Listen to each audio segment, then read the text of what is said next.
Buffs Banter! The bye week is officially over, and as we look into this upcoming week, the Buffs have their toughest matchup yet. Colorado will face the 18th ranked Kansas State, and the Wildcats open up as 5.5 favorites. Today, we're here to preview the game along with debate who has the upper edge. But first, everybody, welcome into Buffs Banter, presented by Bleav Network. My name is Dean Frank, and I'm here with my co-host, Oscar Gonzalez-Moore. Before we kick off today's episode, we want to give a huge shout out to our official sponsor, Tuk Tuk Bites.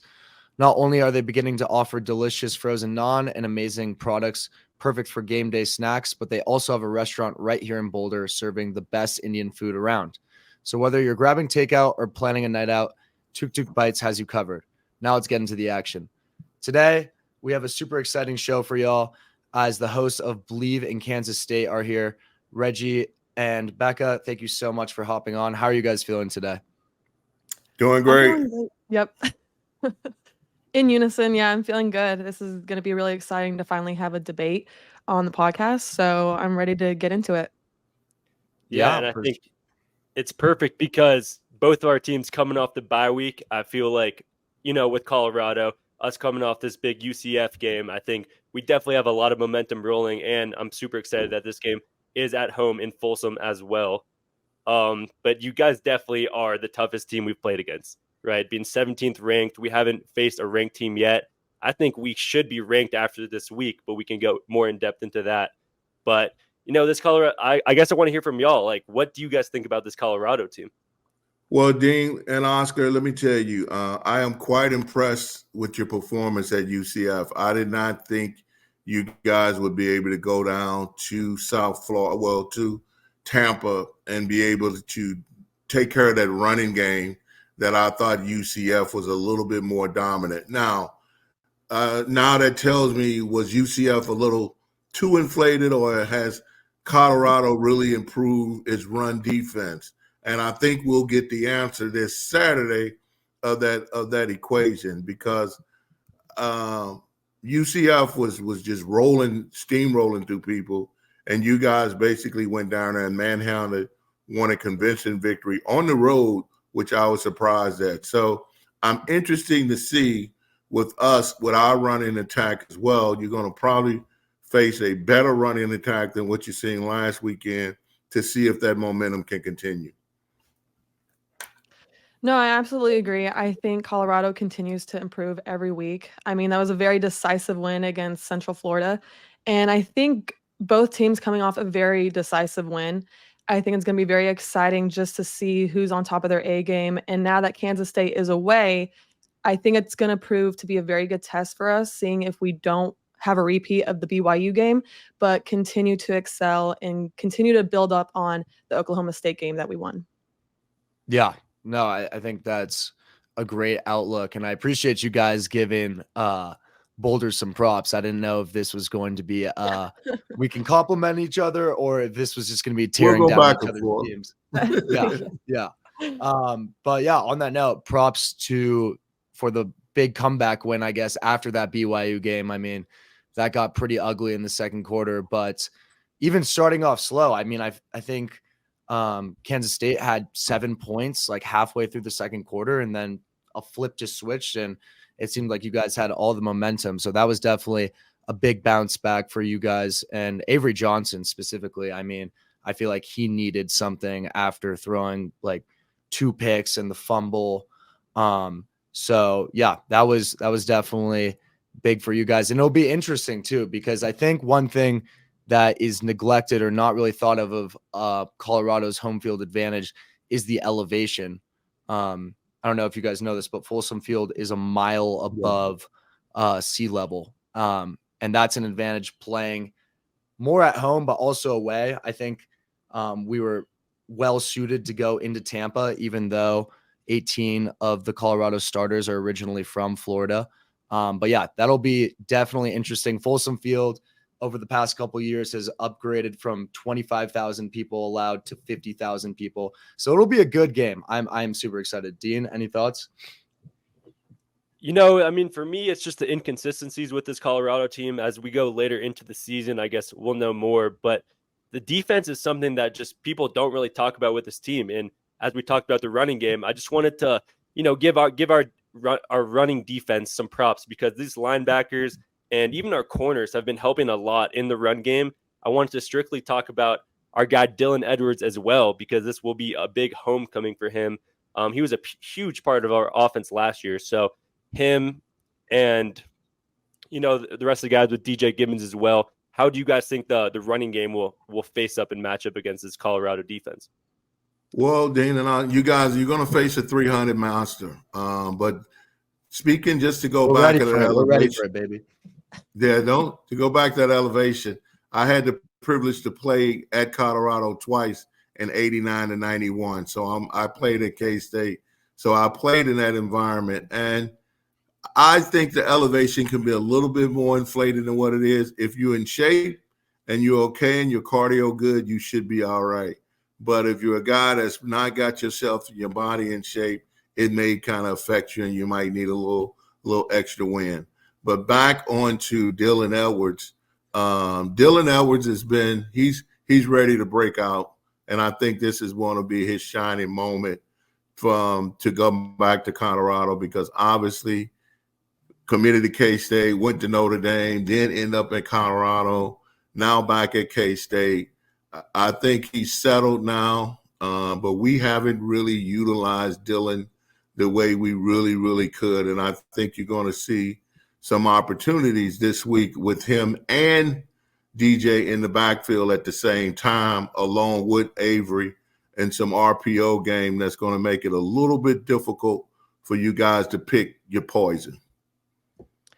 Yeah, to add on top of that, I read that in the last 5 games, a team hasn't been able to score more than 7 points on the Colorado defense after halftime.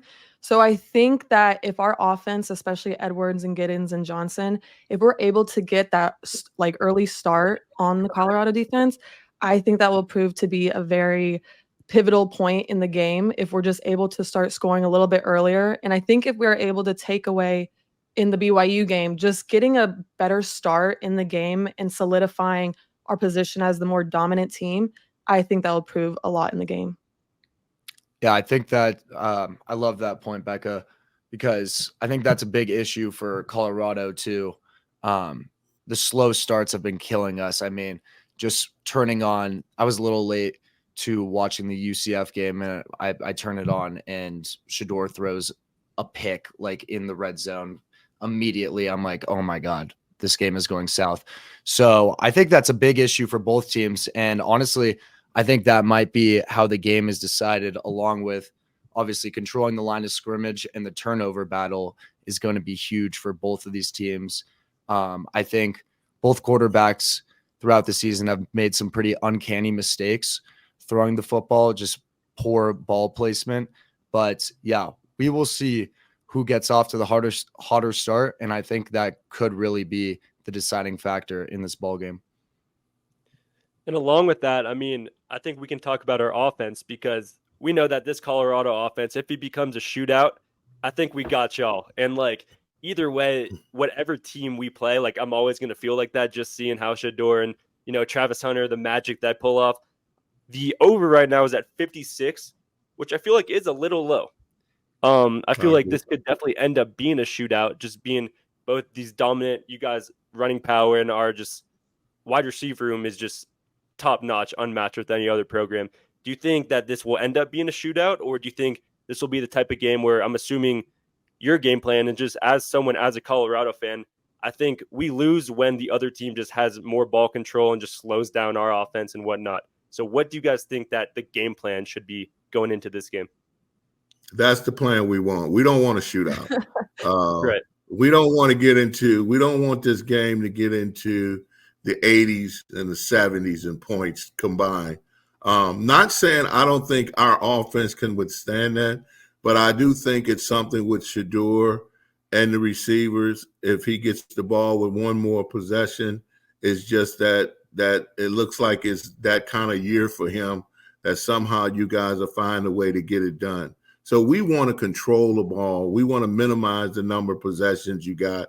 We want 10, 12, 13 play drives, 8, 9 minutes off the clock, so you don't get the ball that many times. I think you're going to make some plays. I respect Shador. I respect Travis Hunter, even Horn, the receiver. You guys are very, very solid at the skill position. I do question that offensive line a little bit. I do think we'll still get some pressure, but you guys will make a play or two. And it's just up to Kansas State. We can't panic. So Travis Hunter is going to make one spectacular play. Horn is going to get a big play, but we're going to have to just make you drive when you do it and not get the big 60, 70-yard explosive plays when you are on offense. But we got to make you get longer drives as well. So if we can control the ball, as I think we will be able to, don't turn it over, critically, especially in the red zone. We can't make any mistakes. But our young quarterback, Avery Johnson, has to play loose, though. He can't be tentative. So what I mean by that, I think in the BYU game, we had him a little tentative. We just got to let him fly. If he doesn't see it, 1, 2, 3, read, run.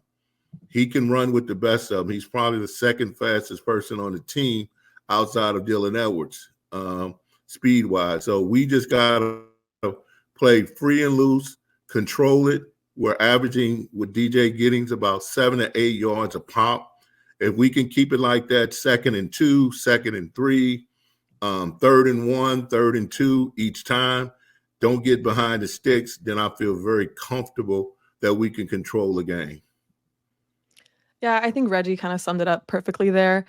I'm just going to keep it short. Kleiman knows that Hunter is one of the best. He even said it himself. He might be the top pick in the draft. So it's no surprise that Colorado has a lot of prolific players, very successful and very good players. But this isn't the first time that Kleiman has to have a team that has all those players. It's not his first time that he's played against a team that has very, very strong players. So I think he's going to have a game plan in mind. I think he's already preparing. He already knows what key players Colorado has. And I'm sure they're already trying to figure out something to get by him. But more importantly, what Reggie said, we have a lot of strong players in Avery, Giddens, Edwards. I think coming into Colorado, Edwards is going to be very pumped to be playing against his old team. I think any athlete knows when you go against a team that you just transferred from, you got to like special energy with you. And I think we're going to see that in the game, which will be very exciting. But yeah, I think Avery coming from BYU and having a great game in Oklahoma State, I think that built a lot of character in him just because, especially as a young player and especially as a quarterback of a very big team, it takes a lot to come back from that. And he did it in a very good way. And I think that's only going to keep growing for him. And I think his confidence is at an all-time high, which it should be. And I think that's what we need for the Colorado game. One thing I love about the podcast, just talking to other people from different teams, just Colorado football in general, is it's always personal. Like Colorado, probably the most hyped up team in the media right now, just between Prime, Shador, Travis. I feel like every team has their game against Colorado circled, like ready to go. And like you were just saying, Becca, for Dylan Edwards, this is also going to be extremely personal. For us, like if we beat you guys, we'll probably be in the AP poll top 25, which will be awesome. And, you know, this could decide who is going to the college football playoffs, who's going to win the Big 12. Because I think, look, you guys have already lost a conference game. Like for us, if we lose to this, we still have to play Utah, Oklahoma State, Texas Tech. So this is going to be a big game. And regardless of the outcome, it's going to be personal. You guys want this win just as bad as we do. And I'm just excited to see how it plays out. No, I mean, I agree. I think it is. Go ahead, Reggie. Yeah, sorry, Beck. You hit it on the head. I mean, I grew up in the Deion Sanders era. I mean, playing, you guys are a little younger, but Deion is a great marketer. But what goes along with a great marketer is you want to shut a great marketer up. So you want to beat them. Kansas State is a blue collar. We're going to hand the ball to the official when it's over. You're not going to see all the ice on the sideline. You're not going to see a slew of celebrities up and down each other. It's going to be businesslike. It's not a field trip. and that's the way we want to handle it. Not to discredit anything that Deion is doing, the way he's doing it. I think he has promoted and brought gazillions of dollars to Colorado with his arrival. So everybody runs their program differently. But we're not going to have rappers in the locker room. We're not going to have that type of stuff. It's just going to be straight business. We're there to get out of there, get the W, and move on. Yeah, I was just gonna say, I think there's two different mindsets going into this game. Like you said, Colorado's not even ranked right now. So I think it's a little bit different mindset in the way that Kansas State's looking at this as we got to stay in contending for the bowl game because we are in the top polls for going to the finals. Whereas Colorado is more focused on just trying to get ranked because you do guys like you have a very heavy schedule ahead of you with Oklahoma State and Utah. Utah being probably the main one that people think are going to win the Big 12. So I think it's a little bit different of a mindset, and I think we're going to see that in the way that Colorado and Kansas State play the game. Um, I don't take away from any team. I think it's going to be a tough battle on both sides. I think it's just a little bit difference in the experience that K-State has in the Big 12, and Colorado is still adapting to that in their second season. Sure. And like we talked about, I mean, the Big 12 is really just wide open, and that's why I love this conference. Just watch, like, even just watching other teams play as well, because you don't like we still don't really know what's going to happen. As you guys mentioned, you guys have pretty much played the toughest ball you have already in the season, I Bleav. I mean, BYU, Oklahoma State. I think this game will be big for y'all just to keep momentum back in the W column. But looking forward, I think you got Iowa State last week, which I mean, at that point, it might be probably that could be the Big 12 conference game. But yeah, as we looked at it for us, we got Arizona, we got Utah, we got Oklahoma State. So I think there's a lot riding on this game. And I mean, I know it's just week 6 coming off a bye now. It feels like mid-season. But I think as a Colorado fan and watching this team, there are just so many haters on both sides of the ball. But people just discrediting us for everything. And I think kind of like you talked about, last season was a lot more hype, just get exposure, bring on the celebrities, like whatnot. We want to be in the center of attention at all times. This year, I really do feel like it is more business, kind of like you mentioned.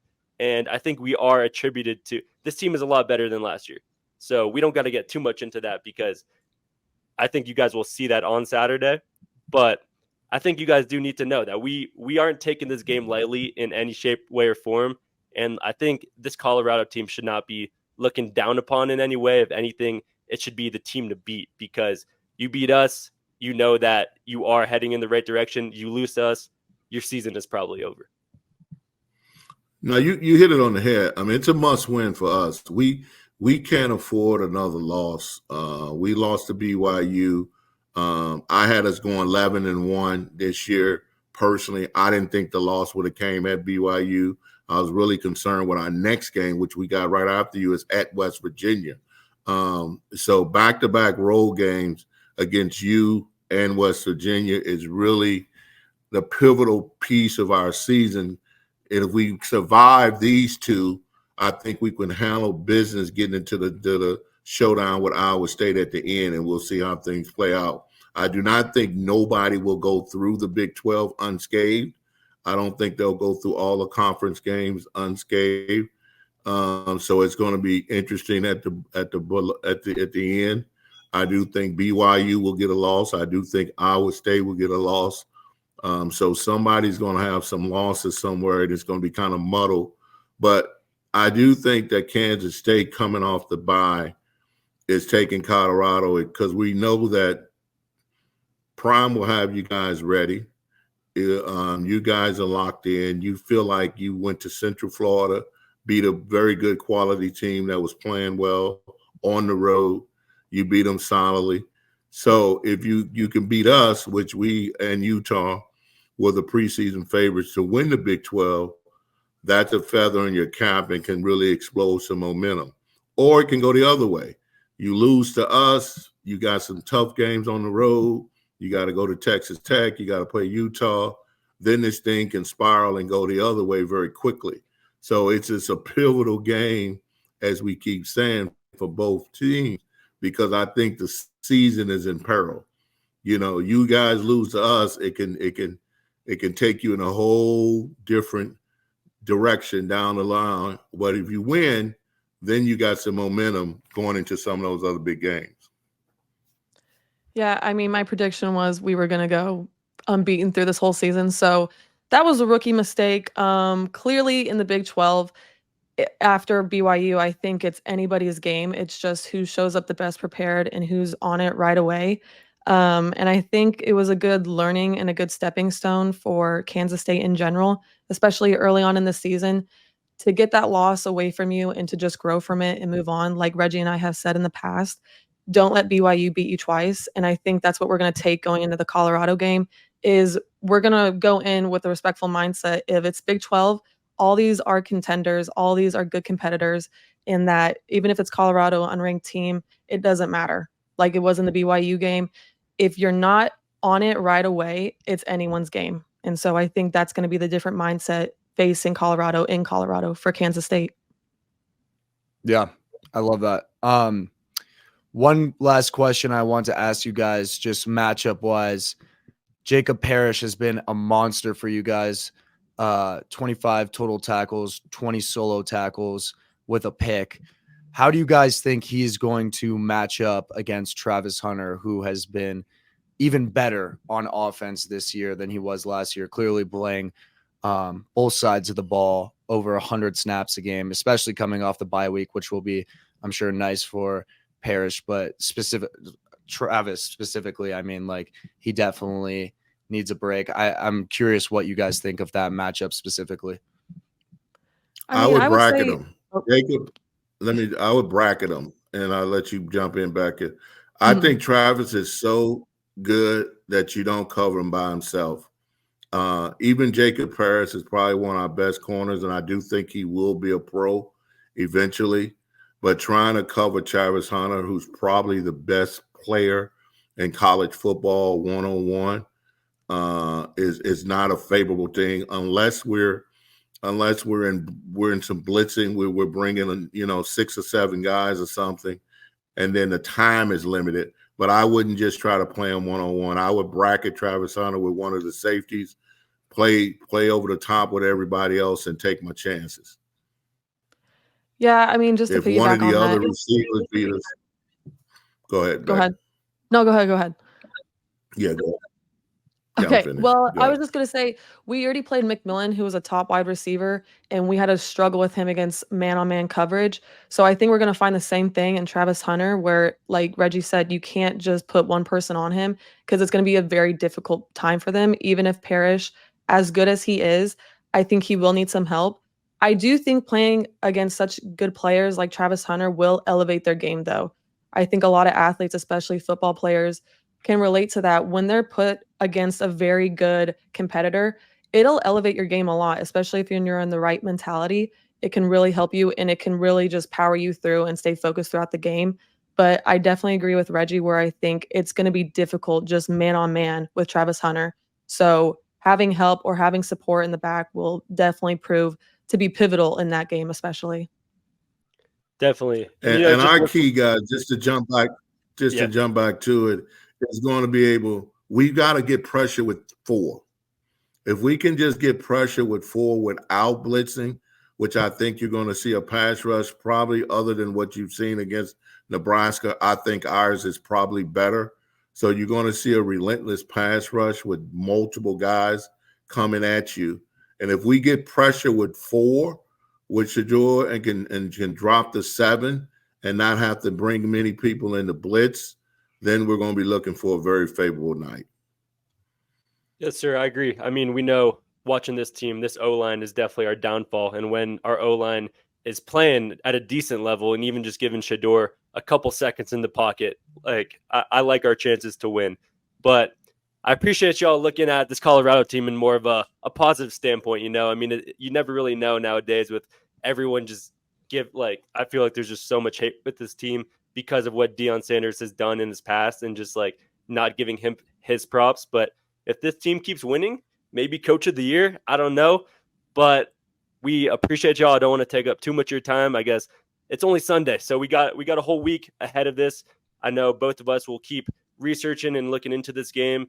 Reggie said you're going to be out here in Boulder, And yeah, I'm super excited. Everybody, appreciate y'all for listening. Make sure to go tune into them at Bleav in Kansas State, presented by Bleav Network, obviously.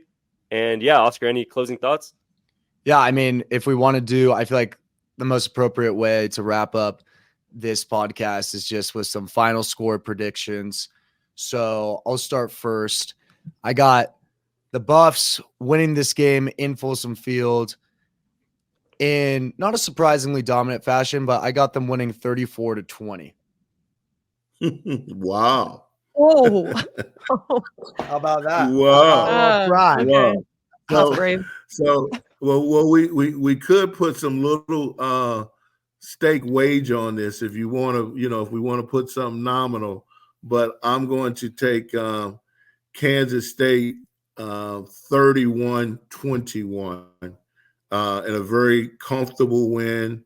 I think Colorado will make a play or two late to make it interesting. But I got us by 10. If the line is 5.5, I think we'll win by 10. 31-21.